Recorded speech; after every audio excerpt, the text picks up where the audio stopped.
All right, let's dive deep into the shadows of Japanese folklore. Today, we're going to uncover the strange, the sinister, and, yeah, the sometimes surprisingly mischievous world of its most famous supernatural beings. Let's get into it. You've definitely seen these creatures before, right? Maybe it was a character in Naruto with some bizarre power, or a quirky little guy in Doraemon. They seem fun, almost cute. But what if I told you that behind these pop culture icons lies some ancient, absolutely terrifying origins? That the funny little character you know and love was once a source of pure, genuine fear. We're talking about yokai. It's the Japanese word for this whole universe of supernatural things. We're talking mysterious beings, strange apparitions, monsters, the whole shebang.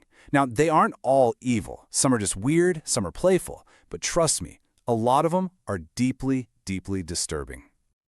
So, let's start with the tricksters. You know, the yokai that just love to mess with people's heads, creating illusions and leading unsuspecting humans astray. First up, meet the Tanuki. It's a real animal in Japan, kind of looks like a raccoon. Now, in cartoons, he's usually this goofy, lovable oaf. But in the old folklore, the Bakkei Tanuki is an ancient and super powerful shapeshifter. The story goes that once a Tanuki lives for 100 years, it gets these incredible supernatural abilities. It can transform into anything it wants. And its most famous trick? Oh, it's a classic. It'll take a pile of worthless dead leaves and make them look like glittering gold coins, just to fool some greedy merchant. And you know, this idea of a shape-shifting animal isn't just a Japan thing. Not at all. Think about the Ichihara Nag from Indian folklore, that mythical serpent that can take on a human form. It's a really powerful reminder of how totally different cultures use similar ideas to talk about deception and what's hiding right under the surface. Okay, I want you to picture this. You're walking down a dark, pretty lonely road late at night, and up ahead you see the figure of a woman. Her shoulders are shaking, she's just sobbing uncontrollably. So, being a good person, you walk up to her, you want to help, you ask her, "Hey, what's wrong?" And she slowly turns to face you. But there's no face. It's just a smooth, horrifyingly blank sheet of skin where her eyes, nose, and mouth should be. This is the Nopperabo, the faceless ghost. And its terror doesn't come from hurting you. It comes from the pure, mind-breaking shock of seeing it. Okay, we're leaving the tricksters behind now and moving into something far, far more sinister. We're entering the realm of the Onyo. These are spirits born from betrayal, injustice, and a rage so powerful that not even death can stop it. So, an Onryo is a wrathful spirit. It's usually a woman who suffered just horribly in her life. Her grudge is so intense that her soul just can't move on, and she comes back to get some terrible, terrible revenge. This concept is so powerful, it's the direct inspiration for modern horror icons like the ghosts in The Grudge and The Ring. And what makes them so terrifying is that their revenge doesn't just stop with the person who wronged them. Oh no, it spills over, consuming anyone and everyone who crosses their path. And probably the most famous Onryo story is the tale of Oiwa. Her cruel samurai husband wanted to marry someone else, right? So he tricked her into using a poison that he disguised as a face cream. It didn't kill her, but it horribly disfigured her face. When she saw her own reflection, shattered by the grief and the betrayal, she took her own life, cursing him with her very last breath. And you can guess what happened next. Her Onyo came back, haunted his every waking moment, and drove him completely insane before his own violent end. All right, now for a question you never ever want to be asked on a dark street at night. A woman in a surgical mask walks up to you and whispers, "Am I beautiful?" This is the Kuchisake Onna, the Slit-Mouthed Woman. She's a type of vengeful spirit who's become this huge, terrifying urban legend. And how you answer a question, well, that seals your fate. If you say no, she kills you right there on the spot. If you say yes, she pulls down her mask, revealing this gruesome smile that's been carved from ear to ear and asks, "How about now?" Say yes again, and she takes out a giant pair of scissors to make you just as beautiful as she is. There's literally no right answer. Now, not all yokai are born from human emotions. Some of them are these primal spirits, deeply connected to the mountains, the forests, the rivers of Japan.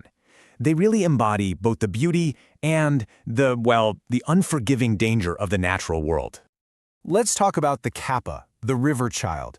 This creature is a total contradiction. On one hand, it's infamous for dragging kids and animals into the water to drown them. But on the other hand, it's said to have this incredible expert knowledge of medicine and bone setting. The key to dealing with a kappa is its one big weakness. This little bowl-like dent on its head that's filled with water, that's its life force. So if you can trick it into bowing, the water spills out and it becomes totally powerless. And hey, if that doesn't work, try giving it a cucumber. It's their favorite food and it might just save your life. Next up, we have the tengu. Now, its name means heavenly dog, but it's always shown as this bird-like humanoid with a really long nose, which is a symbol of its pride. And what's super interesting is that scholars believe this figure actually evolved from depictions of the Hindu deity Garuda, which probably got to Japan through the spread of Buddhism. Early stories paint the tengu as these arrogant troublemakers who go around messing with temples, but over time, their image has really softened. Now they're often seen as wise, powerful protectors of the mountains and masters of martial arts. So, these are ancient stories. Why do they still have such a powerful grip on us? Why are we still talking about them? Well, the answer lies in how they tap into this really universal fear, one that's found a whole new life in our modern world. And that brings us to this absolutely fascinating concept, tsukumobami. This is the belief that when a household tool or an object reaches a certain age, it can just wake up. It can gain a spirit of its own. All of a sudden, that old umbrella in the corner or that forgotten teacup in the back of the cupboard, it isn't just an object anymore. It's alive. And the magic number here is 100. 100 years. After a century of service, or maybe a century of being neglected, an object is believed to develop a soul. And depending on how it was treated by its owners, it can become a playful little spirit or a really vengeful one, furious that it was just thrown away. And this ancient Japanese idea is surprisingly, and creepily, relevant to modern horror. Think about it, a cursed videotape that kills you, like in The Ring.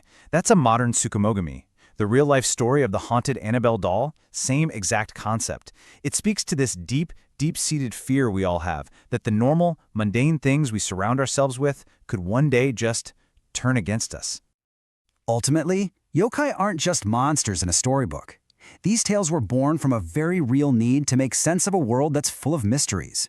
They give a face to our deepest anxieties, our fear of the unknown, our fear of betrayal, our fear of nature's raw power. And they're a powerful reminder that there's this entire unseen world existing just at the edge of what we can see. Which leaves us with one last, kind of unsettling thought. Just take a look around you, right now, wherever you are. Think about the stuff you own.